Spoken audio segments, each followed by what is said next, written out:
Balik tambalan sina Dennis Trillo at Jeneline Mercado para sa inaabangang teledramang My Faithful Husband. Yan ang chika ni Aubrey Carampel.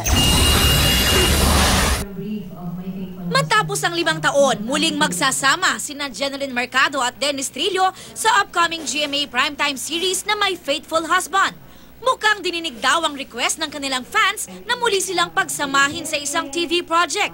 Sa gitna ng bali-balitang nagkabalikan na ang dalawa, bagay na hindi naman kinukumpirma nila Dennis at Jen. Para sa inyo tong lahat, sana magustuhan nyo kasi maganda yung story nito, kakaiba.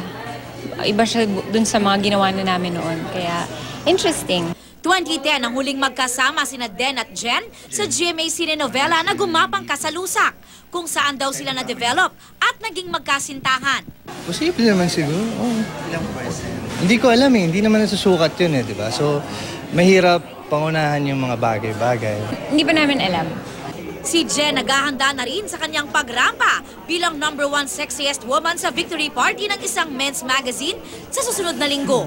In-invite ba niyang manood si Dennis? Hindi ko pa alam. Kahit yung mga magulang ko nga ayokong imbitahan kasi parang nahiya ako. Medyo magulo dun pero bahala na, siguro. Aubrey Carampel, updated sa Showbiz Happenings.